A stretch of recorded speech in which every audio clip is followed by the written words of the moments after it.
Viidiyoon kun waan sin gargaaruuf laayikii godhaa jalqabaa. Baga nagaan dhuftanii hundumti keessaniyyuu gara chaanaalii kootiitti baga nagaan dhuftanii. Biddeen toshuunii xiqqoo ishee amma rakkisaadha. Biyya nan keessa jiru kanatti biddeen toshuun baay'ee rakkisaadha. Dhageessanitti ta'uu danda'a, namoota baay'ee irraa dhageessanitti ta'uu danda'a, viidiyoo garaagaraa argitanitti ta'uu danda'a. Biyya kanatti biddeenni namaa hin bareedu, tasuma namaa hin bareedu jechuudha. Yeroo darbee maazariin koo dhuftee turte jechuudha biyya kanaa. Ija raafuu naaf diikottuu hin jedheeni ija raafuu naaf iddee dhufte. Ija raafuu silaa eeleen yeroo ija raafuutti firfirsanii eelee biddeen baasti jennaan ija raafuutti firfirsee jennaan eeleen achumaan jimmettee jechuudha. Biddeen ol hin kaastuu hin ho'itu eeleen tokko akka sanatti na jalaa filaashee jechuudha. Biddeen toshinaan jedhee maazariidhaan maazariin biddeen isa eelee isa biyyaa isa biddeen gurguddaa namoonni keessan beektu gaa eeleen biyyaa amma inni gagga'u biddeen isa eelee guddaatti toshanii barbaaddi meerree eelee nama gadi fidi kaa eelee irra keenyaa eessatti immoo irra keenyaatti maal kunooti eeleen jedha wayyoo nan badee kana bixxilleedhaan ni nyaatu moo biddeen amma gaa biddeen tokko namaa laaddetti amma biddeen kana namaa laaddee jettee natti kolfite jechuudha maazariini. Bishaan saatii haa ta'u xaafii saatii haa ta'u hin beeku. Biddeena biyya kanatti tolfachuun namoota baay'eetti ulfaata.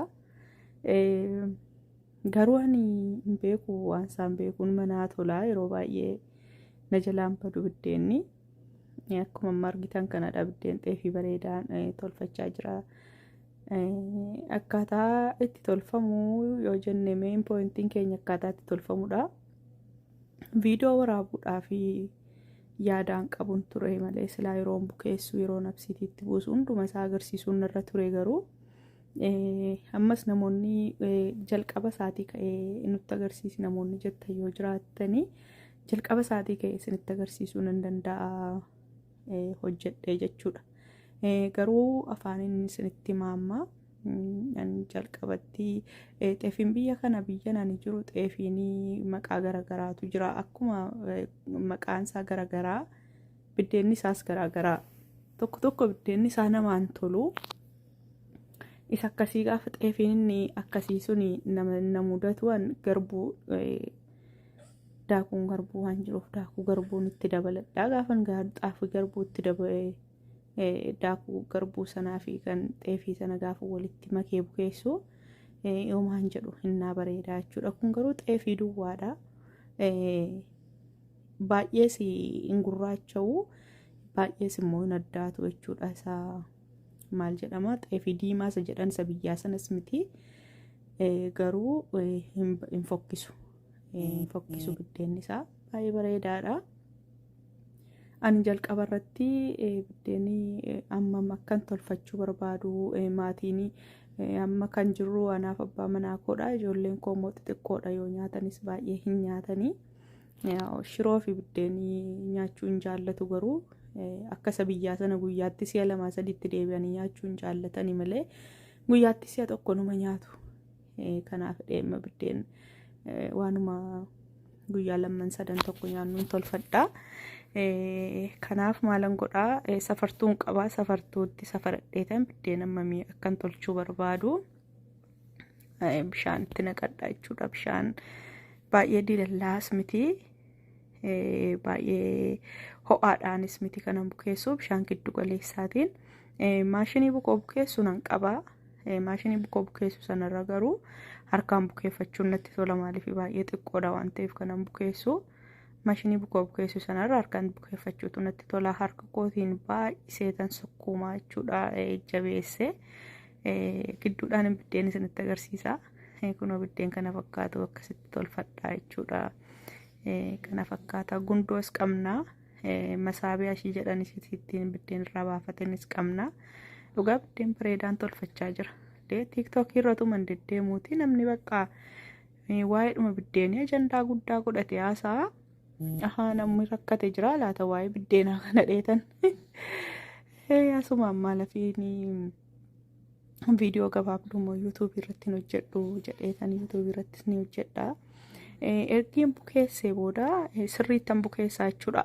Akkuma isa biyyaa jilbeeffannee bukeessinamti yeroo biyyaa akka sirriitti biddeen isaa bareeduuf jedhame jilbeeffatamee bukeeffamamti. Inni tokko yoodhuma bishaaniin iyyuu waliin maktanii qadaaddanii keessanii borumtii isaa immoo waan ta'e itti goggootanii biddeen isaa hin ba'a. Garuu isa kana waatti daddabaluu waan akkasii wantoonni itti daddabalaman jiru biyya kanatti waatti hin daddabalu waan ta'eefanii bukeesseetan guyyaa 3 kaa'aa jechuudha. San bukeessee yoo raacatanni jedhan yookiin immoo irshoo raacatamtee raacatee afaan oromootiin raacatiin isaa bukoon raacatii keessanii baay'ee yoo ta'e har'a bukeessitanii sa'aatii 24 booddeeyyuu toshuu dandeessu. Amma biddeen nama toshaaru kuni sa'aatii 24 booddeen toshee jechuudha. Kaleessan bukeessee har'a sa'aatii 24 turee booddeenii absiitiitti naqadhee bukeessee tolfachaa jira jechuudha. Garuu raacatiin keessan xiqqoodha yoo ta'e sirriitti bukaa'uu qaba. Bukoon kun sirriitti bukaa'uu qaba. Guyyaa 3 yoo bulchitanii biddeen baay'ee bareedaa isinii ba'a. Yoo raacatiin xiqqoo ta'e garuu har'a bukeesseen bor torfadha jechuun xinnoo ishii biddeen isaa hin bareedu.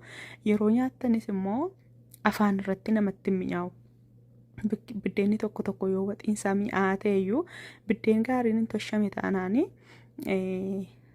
ittootti nyaannu sanatti nu jalaa busheessa. Kanaaf raacatii qabdu yoo ta'e sa'aatii 24tti tolfachuu dandeessu. Raacatiin qabdan yoo ta'e garuu guyyaa 3 keessanii sana booddee toshitu jechuudha. Ergiin bukeessee qodaa kootti naqadhee booda bishaaniin irra guuta. Akka bishaan isaa irratti naa calaluuf jechuudha. Bishaaniin sirriitti itti guuta. Sana booddee eggii bukaa'ee bishaan isaa calalee booda sa'aatii har'a toshuudhaaf gaafan qophaa'u ganama halkaniin ka'eetan absiitii xiqqoo ishii buusaa mooqa jechuudha. Mooqa xiqqoo ishiitti mooqeetan gidduutti waan ani isinitti himuu barbaadu absiitii isaatiin reefu ol ka'ee biddeen toshuu jalqabuu qabdu. Biddeenni absiitiin isaa gadi deebi'eera taanaani biddeenni isaa sin jalaa bada. Akkuma margaa jirtan kanaa hoomacha qaba asii olee ol danfeera gadi hin deebine. Gadi deebi'aa jennaan garuu biddeen ija baasu siniin toshu.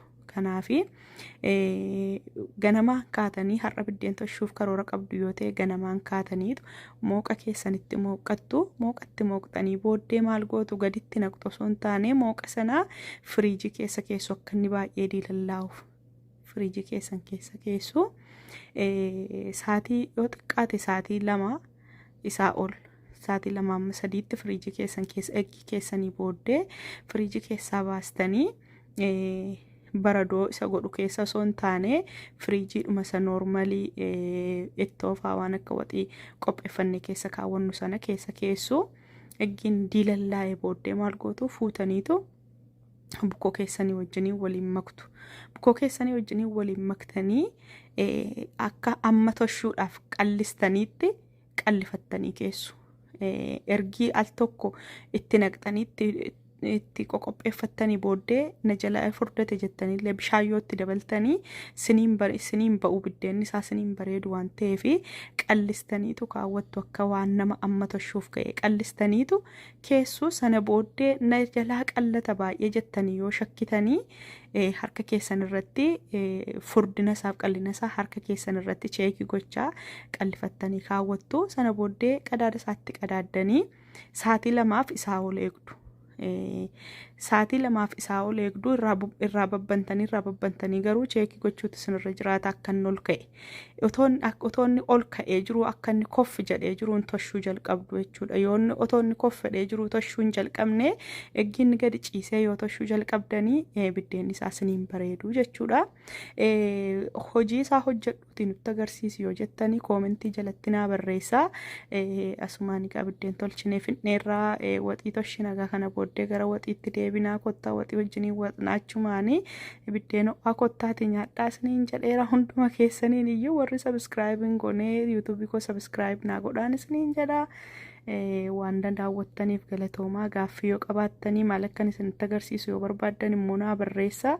Kunoo biddeen kana fakkaatu wajjin toshinee